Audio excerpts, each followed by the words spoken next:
In the Bible, there's a verse that says, "A man's gift will make room for him and place him among great men."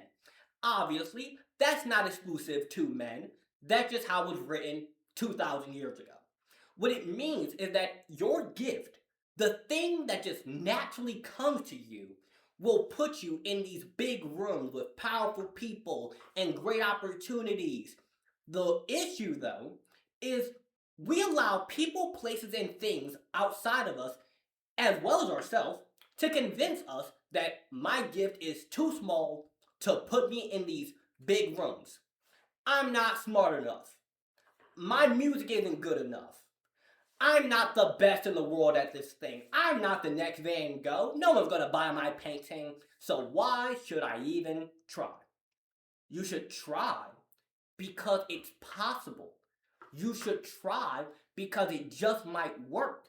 You should try because you never know how far you're going to get until you start. Yesterday, I was at a NSA event, which is the National Speakers Association, the Philadelphia chapter. And I'm the youngest member by far. I joined when I was 19, and I'm currently 20 now. And I was reflecting on how I'm around these people who are so incredibly good at what they do.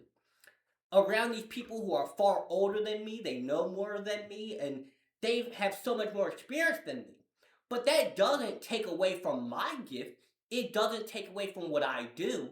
In fact, my gift of speaking the way I do it, the way I can make these metaphors and my body language and the different tones I use, that gift that just is natural to me has put me in these rooms with such great people. And you will have something in you that can allow you to do that as well. Maybe you're an artist. Maybe you make music. Maybe you fix cars. Maybe you're really good at math. You never know what that could turn into. People might buy your art. That's the most obvious thing. You might start a car business where you repair people's cars. You might become a math tutor. Your gift will make room for you. You might become a Harvard professor. Your gift will make room for you if you allow it. And what I want to really get into is the fact that the problem isn't our lack of skill or our lack of ability. It's that we often stop ourselves before we even start. Because imagine if I would have said, I'm not going to join this organization because these people are going to be older than me, they're going to be smarter than me, they're just so much better than me. And I would have started talking down on myself. But if you don't believe in yourself, you won't put yourself in position. You have to be willing to look a little bit crazy. You have to be willing to allow people to say, "What is he doing? What is she doing? That person looks so cringy." And you have to be willing to put yourself out there for the opportunities to come. Because that organization did not knock on my door and say, "Hey, Lawrence, do you want to join?" No, I went to them and I said, "Hey, I want to join." And they said, "Sure, come on in." Because they knew this guy has the gift. He has that ability in him. And I got in there. Now, the thing too is that I wasn't just born like that. As a kid, I was very shy, very nervous, very insecure. I was very self judgmental. And a lot of people are. But in order to become Van Gogh or Leonardo da Vinci or the next motivational speaker or whatever it is that you want to do, you have to practice. You have to start before you're good. You have to start before you're good. Because the gift is inside of you, but you have to build on it. You have to unlock it. You have to start, get better, get better, get better, and then you're good. You don't start out good and then start. You start and then become good. But the gift will allow you to get into these rooms even if you're not the best. Because the best in the world is vague. What do you mean you're the best? Do you have the most followers? Do you have the most songs out?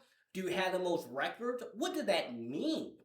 All you have to do is be the best at your thing, doing it your way, and your gift will make room for you. Because I'm in these rooms with these other speakers, and they speak to leadership teams, they speak to executives, they speak to carpenters and real estate agents and mothers, and it's such a huge diversity.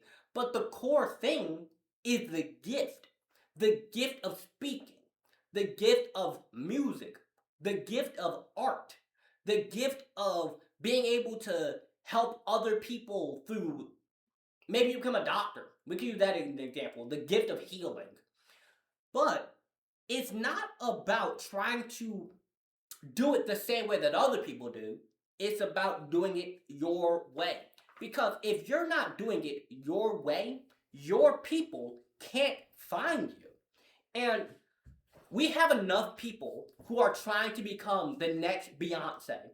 We have enough people who are trying to become the next Van Gogh. We have enough people who are trying to become the next Tony Robbins or the next whoever else. But instead of trying to become the next, how about you become the first? Because your gift will allow you to not only become the first, but the one and only. The one and only Lawrence. The one and only John. The one and only Sarah. The one and only you. Yes, you might make rap music, for example. But if you do it your way and you have your sound, your people will find you. You can look at my videos, my podcast episodes, my speeches, just everything I do, and you can see that there's this thing to it that I don't even know how exactly to explain it, but it's just so me. It's so Lawrence. It's so, even just my hand motions and my body language and my tone, it's just me. And people can look at that and they can say, oh, well, he's not the most professional. Sometimes he stutters. Sometimes he says, like. Sometimes his eyes dart off into the corner. Yeah, but he's him. He's Lawrence. And your gift is the thing that when people see it, they're like, I love that guy. I love that girl. I love that person right there.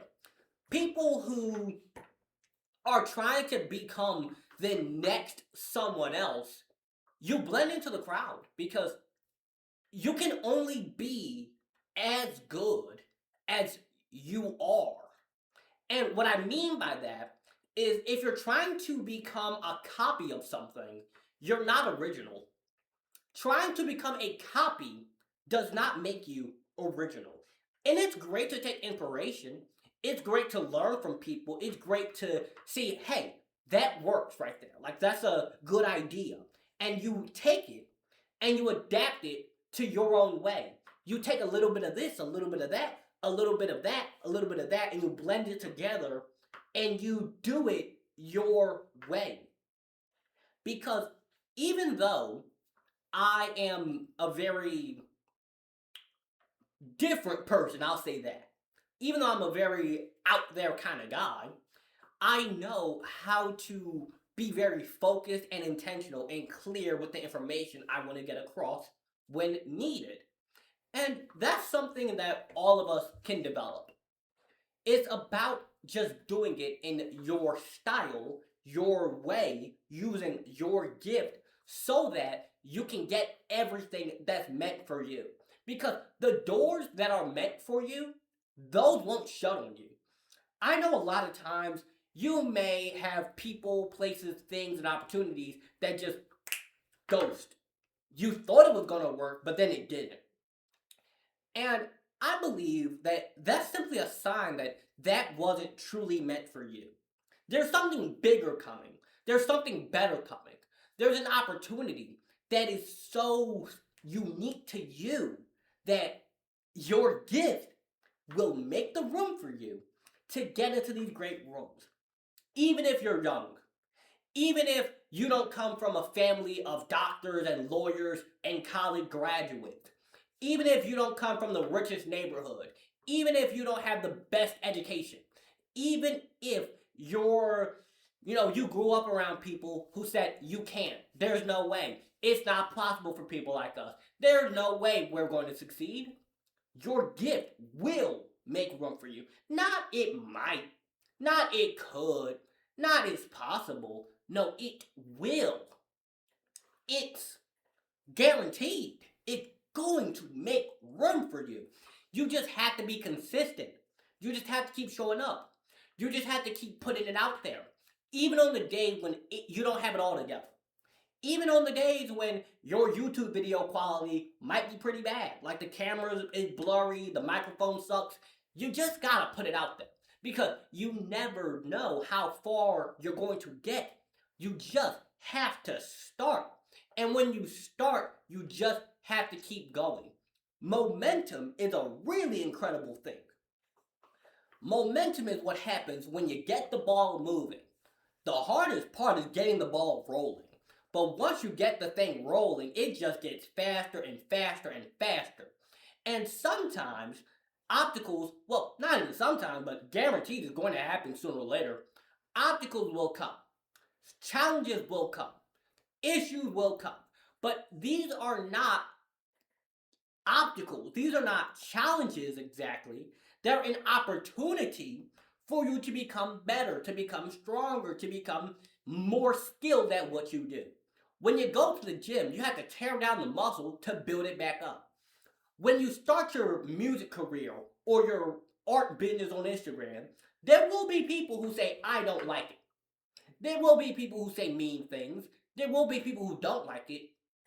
But in order to get to the people who love it, in order to get to those stages and those sold out events and those concerts and becoming this world famous artist, this world famous musician, this world famous speaker, or maybe your goal is I want to own my own car repair shop. I want to become a truck driver. I want to become an engineer. I want to become a real estate agent. Whatever your thing is, you have to get the ball rolling. And your gift will make room for you. Your gift of communication, let's say speaking. Okay, Lars, I'm really good at speaking and talking, but I don't want to become a motivational speaker. I don't want to be up on stages. Well, you ever thought about doing sales? I'm really good at talking to people. I'm really charismatic. I'm just so good at speaking. What if I did sales? Good idea right there. Or real estate agent. You're trying to sell people a house. This is a really expensive decision. You have to know how to understand people, how to talk to them, how to make them feel like this is a good decision. Good idea right there. You're really good at making people feel happy. Customer service. That's something that is very, very valuable. But we often are convinced by other people that our gift is too small. You're not good enough to start that business. You're not smart enough to do that. None of one in our family's done it. What if this happens? What if that happens? 95% of businesses fail. Okay, yeah, that's true. That's a real statistic. But do you think all 95% of them gave it their all? Nope. Do you think 95% of them kept sticking with it and stayed consistent for a full year? Nope. Do you think all 95% of them read a book on it, studied, did what they had to do? Do you think all 95% of them stuck with it? Nope. So really, if I stick with it, I stay consistent, I learn, I invest in my education. So for me, that's going to events with other speakers, studying, buying books, reading, practicing, sending out emails, getting on stages, recording myself. If I do what I need to do for a long enough span of time, and I learn and I adapt, and I figure out what works and what doesn't work, it's guaranteed you succeed. It's a math equation. Do what you need to do for however long it takes Rinse and repeat the process, result happens. If I pick up the weight, put down the weight, do the right workouts, figure out what works and what doesn't work, eat the right foods, I get the result. It's a math equation. We complicate it so much in our head because fear is false evidence appearing real. Let me repeat that for you. Fear, FEAR, false evidence appearing real. Why do we allow false evidence to convince us that it's not possible? Because in our head, fear is really, really deep. Like it knows how to dig deep. It gets into your memories. It gets into those things that just really tug on your emotions. You know, what if you start that business and people make fun of you like how they did when you were a little kid and you got bullied? What if you start that business and you lose all of your money and now you end up in a really bad neighborhood and in poverty like when you were a kid? What if you ask that girl out on a date or you ask that guy out on a date and they make fun of you and point at you like how you when you were a kid and you asked out that girl when you were in 7th grade? You see how fear can like really dig deep into stuff like that? And the way that you overcome this fear is you look at it and you say, okay, that's possible, but it's also possible that I win. It's possible that I succeed. It's possible that it works. It is possible. So let me try. Also, when you have an idea, when you have something that just like really calls to you, just test it out. Like post a YouTube video, read a book on it, try something. Just give it a shot because your gift will make room for you and place you among great opportunities if you put yourself out there. That's the most important part. No one is knocking on your door with a record deal. No one is knocking on your door trying to hand you money. No one is knocking on your door saying, hey, Lawrence, I want you to come speak at my school or my organization. No one's knocking on your door. So, how about you just put something out there? Like, hey, I have a painting, $15 on Instagram, and you never know. Somebody might DM you and want to buy it. I had that happen before when I used to make art. Maybe you put a song on SoundCloud and people will say, hey, I kind of like this. Or maybe they don't like it. But either way, you tried. And it's all about trying because your gift will make room for you. You just gotta put it out there and let people know. With that said, I hope that you guys enjoyed this episode and that you have a wonderful, lovely, and blessed day. If you're interested in purchasing my books, you can find those in the links below, as well as the link for one-on-one coaching. And if you're a podcast host, school principal, or run a youth organization and you're looking for speakers, you can also find that link in the description below. Have a wonderful and lovely day.